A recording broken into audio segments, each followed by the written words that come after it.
Imagine waking up on December 25th and realizing that nothing special is happening.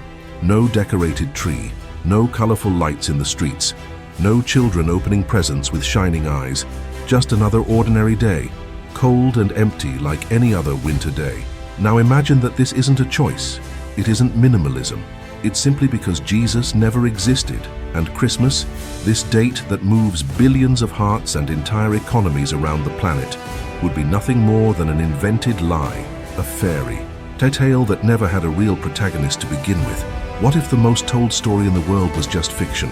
What if the baby in the manger had never been born? What if Mary had never been visited by an angel? What if the wise men were following a star that led them nowhere because there was no one to meet? Welcome to another episode of History Would Be Different If, the place where we take the stories that shaped Western civilization and ask, what if everything had gone very, very wrong? Today we're going to take Christmas apart piece by piece, and you'll see how this holiday you've known since childhood depended entirely on the existence of a single person. Get ready, because when we're finished, you'll never look at a Christmas tree the same way again. If Jesus didn't exist, Christianity simply wouldn't exist either, meaning that 2 billion people in the world today would follow other religions or no religion at all, and the moral, political, artistic, and cultural structure of the West would be completely different.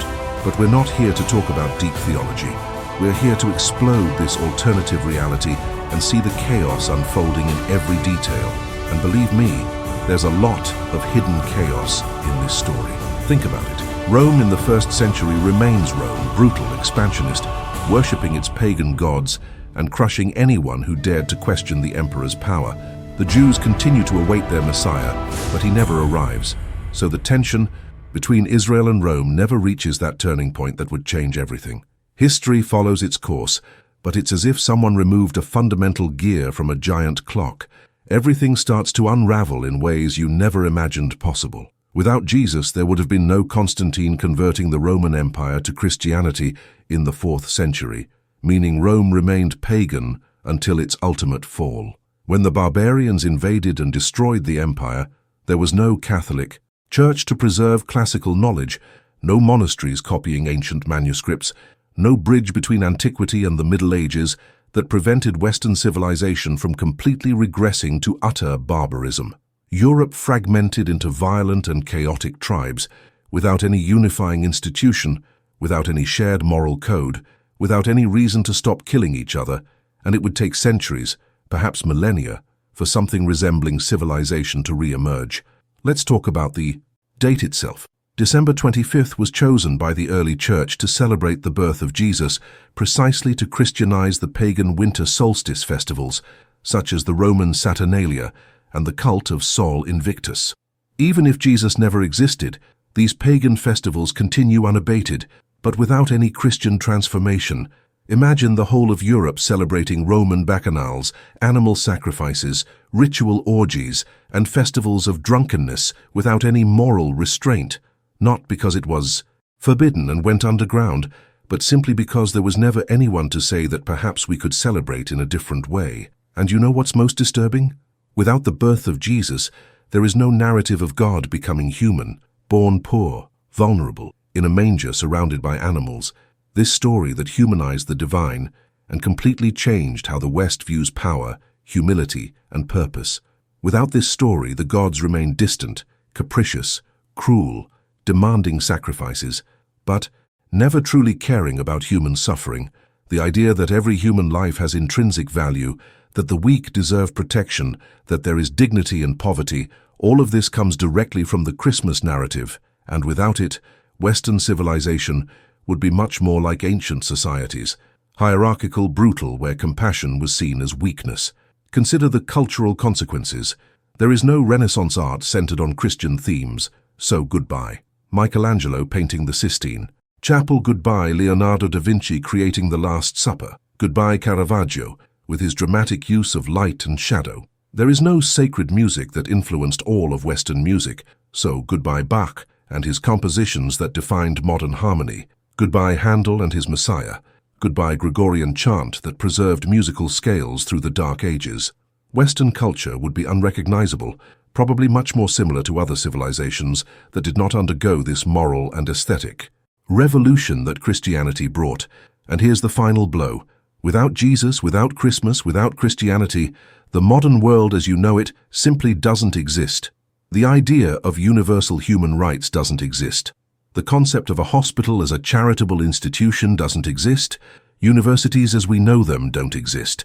The scientific revolution as it happened doesn't exist because many of the first scientists were monks trying to understand creation through reason.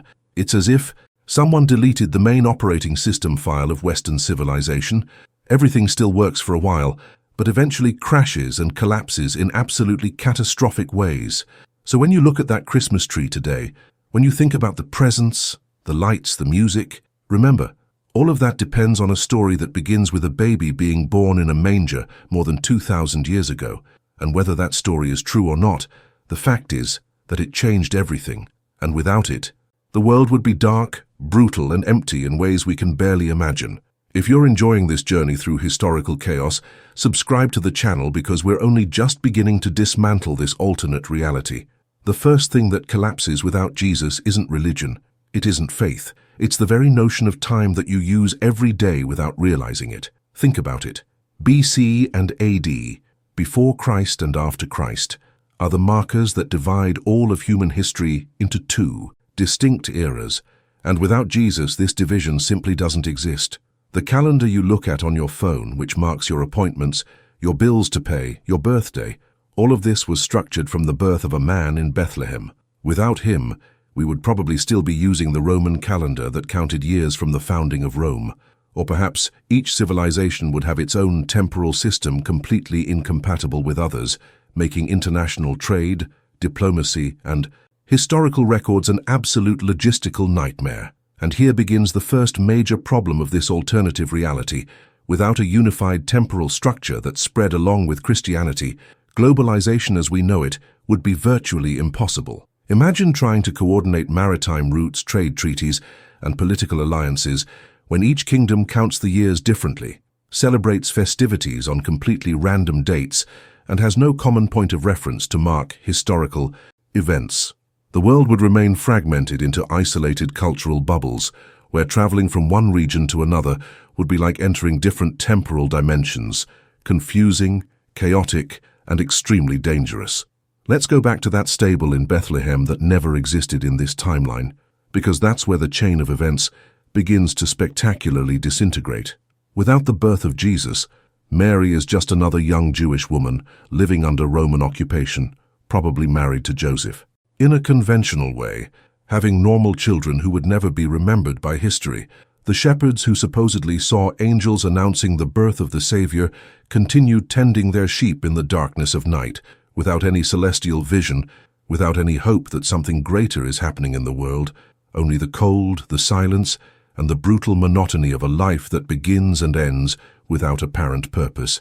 And what about those wise men following the Star of Bethlehem? Well, in this reality, they are just Persian astrologers following random astronomical phenomena that lead nowhere in particular, perhaps arriving in Jerusalem and asking about a newborn king who doesn't exist, being met with confused looks and possibly imprisonment by the Roman authorities, who didn't like foreigners asking strange questions about Jewish kings. Their frustration must have been monumental. Imagine crossing deserts, spending fortunes on gold, frankincense, and myrrh, following stars for months, all to discover that you've been tricked by the universe, and there's nothing waiting at the end of this epic journey. Now let's fast forward a few centuries and see how this absence spreads through history like a silent virus that kills everything it touches. 4th century. Constantine never converts to Christianity because Christianity doesn't exist, so he continues worshipping Sol Invictus and keeps Rome essentially pagan. When he dies, there are no Christian heirs to continue transforming the empire into a Christian theocracy. Rome falls in the same brutal way, but when the barbarians invade, they find no organized church to absorb the shock, no network of monasteries to preserve knowledge, no ecclesiastical hierarchy to maintain any kind of social order. What happens then is something very much like a cultural apocalypse. Roman libraries are looted and burned with no one to copy them. Aqueducts are destroyed with no one with engineering knowledge to maintain them. the roads that connected the empire deteriorate because there is no longer any reason to maintain them. Europe enters a much deeper and more lasting dark age, where illiteracy is almost universal, where technology regresses to pre-Roman levels, where life expectancy falls dramatically, because there are no hospitals, no concept of institutionalized charity, no one caring for the sick and vulnerable, besides their own families. And do you know what the most ironic part is? The Roman Empire, which brutally persecuted Christians during its first centuries, ended up being saved precisely by those it persecuted. It was the Christians who kept the idea of Rome alive, even after its political fall. It was the popes who negotiated with barbarians and prevented complete massacres. It was the monasteries that copied Aristotle, Plato, Virgil, and Cicero, allowing the Renaissance to happen 1,000 years later. Without them, without that uninterrupted current of cultural preservation motivated by religious faith, classical knowledge simply disappears like smoke, and with it, the foundations of everything you call Western civilization. But let's talk about the human side of this alternative tragedy, because numbers and empires are abstract, but people are real. Without Jesus, without the narrative of a God who cares for the poor and marginalized, slavery is never questioned as a moral institution. While in our timeline it took centuries, but eventually abolitionist movements arose, mainly from Christian communities arguing that all are equal before God. In this alternative reality, slavery continues to be seen as natural, necessary, even benevolent, and millions of people throughout the centuries continue to be born, live, and die in chains. And that Christmas tree shining in your living room, those presents beneath it, that music playing in the mall, that indefinable feeling of magic that hangs in the air in December, all of that simply doesn't exist in this alternate reality. December is just another cold, dark month. December 25th is just another day to survive, and there's no promise of light in the darkness, no narrative of hope, no reason to believe that something extraordinary can be born from the most unlikely places. If you're feeling a chill down your spine imagining what it would be like to live in a world like that, leave a like because it's not over yet. Now we come to the part where everything falls apart so absurdly that you'll question how on earth humanity got this far without this story of the baby in the manger, because without Jesus, without that narrative of redemption and hope, the Middle Ages wouldn't just be dark, it would be absolute darkness, the kind of darkness that makes you grateful you weren't born in this nightmarish timeline. Imagine medieval Europe without Christian monasteries. Who on earth would be producing quality wine and beer? Who would be developing agricultural techniques? Who, believe it or not, would be caring for the sick? The answer is simple and terrifying: nobody.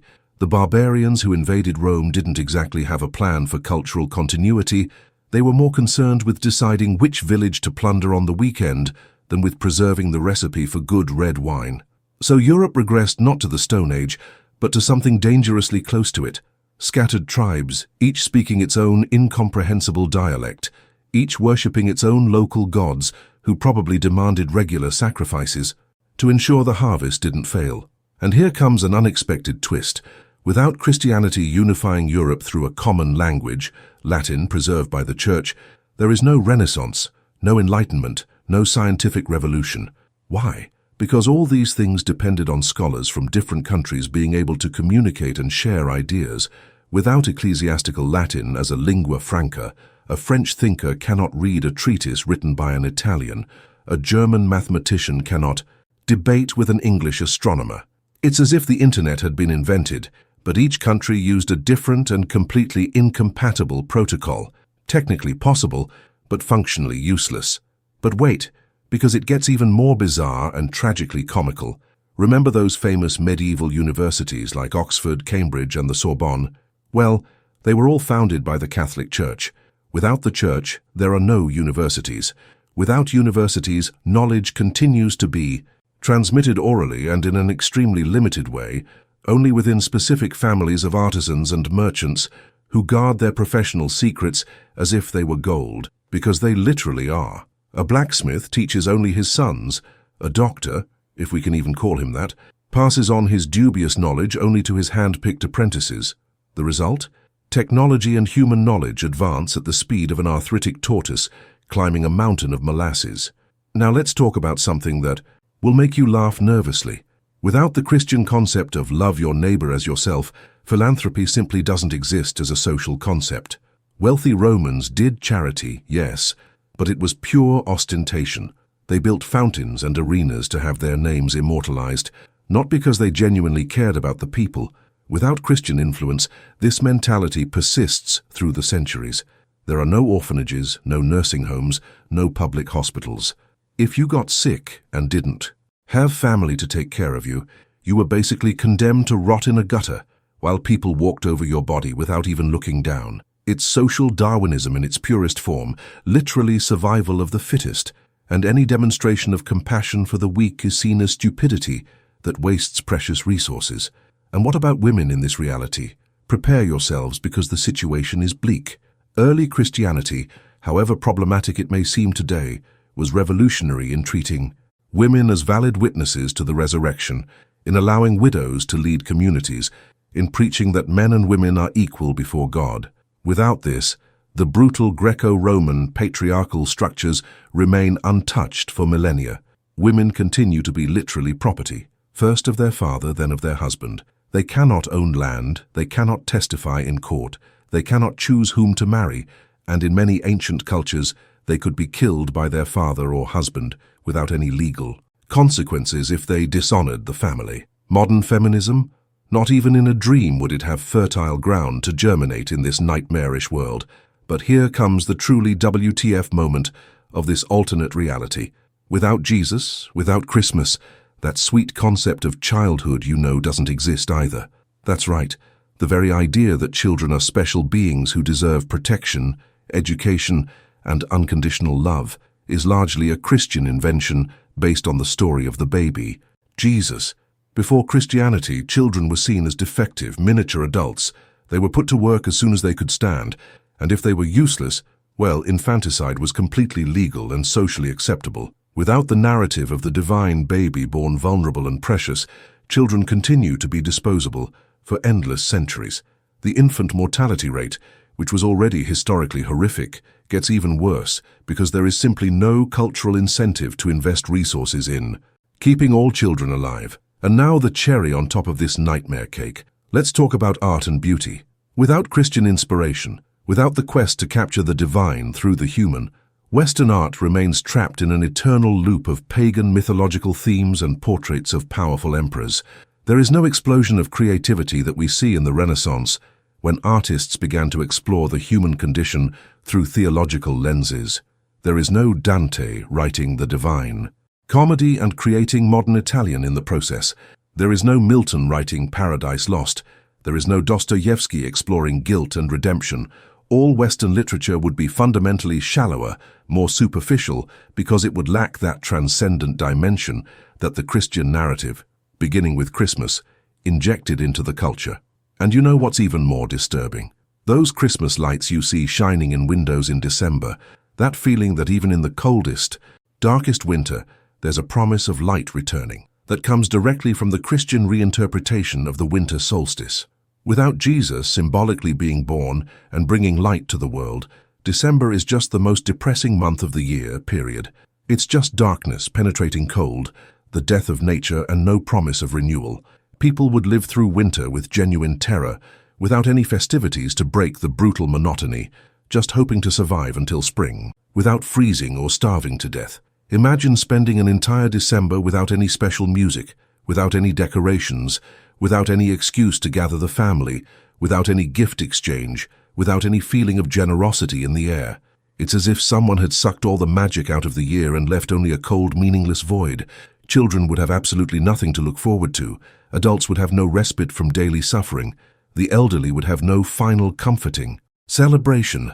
It would be a functionally crueler world, emotionally emptier, culturally deader.